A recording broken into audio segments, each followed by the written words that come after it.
let's move on now to our third topic today.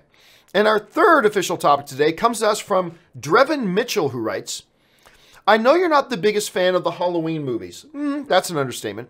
But have you seen the reaction to the new one that the new one is getting out of Toronto? Huge response. Does seeing this kind of reaction do anything to get you more excited for the movie? All right. Thanks a lot for asking, man. And we've talked about this a little bit over the past couple of weeks. I am not, admittedly, the biggest Halloween fan in the world. Quite frankly, I don't really like any Halloween movie, and that includes the original. I'm firmly in the minority on that. I recognize and I acknowledge its all-time classic status, absolutely. But that doesn't change the fact that it's not a movie that worked for me. Therefore, as the new Halloween was coming up, I had no interest. But we've talked about on the show that the first trailer came out, and I'm like, that's pretty good. And then the second trailer came out, and I'm like, I'm on board. This looks great.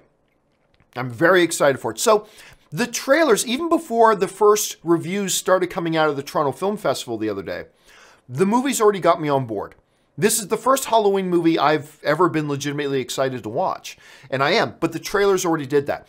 But now, as the email suggests, they have screened the film at the Toronto Film Festival, and the reviews are now pouring in. And the reviews are very good.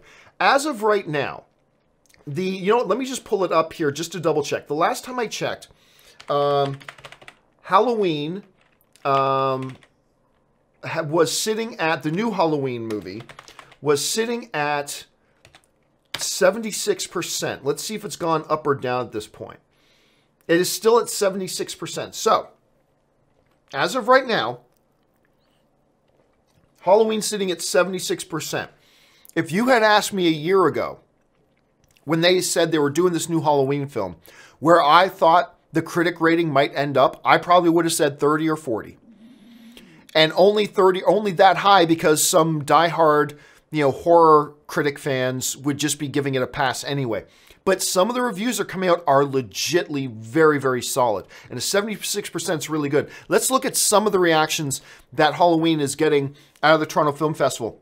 Entertainment Weekly gives it a positive, saying, the movie mostly works because it's so fundamental and funny too. Michael still never speaks. His mask and his slow, deadly, deliberate walk say everything they need to. Nerdist gives it a positive review.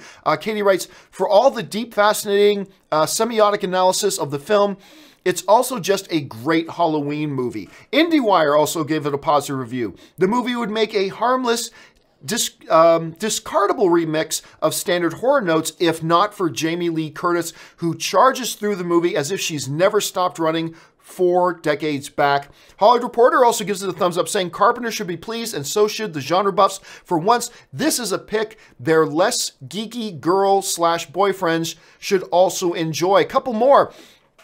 The Playlist gives it a positive review. Thrilling, atmospheric, and brutally violent, Halloween 2018 delivers exactly what fans want from the series and then some, but not everybody. There are critics out there who are saying this isn't as good as we were hoping it would be. Business Insider says, for a project that has been riding high with anticipation from Halloween fans, this is no way to reward them. Toronto Now writes, Jamie Lee Curtis, who's nearing 60, remains a formidable screen presence, brings some genuine tension to her scenes with Greer.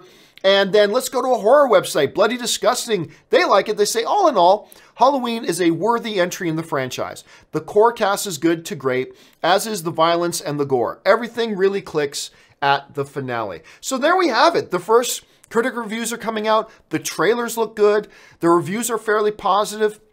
When I read the first reactions on Twitter, they were outstanding. I figure it's going to be like 99%.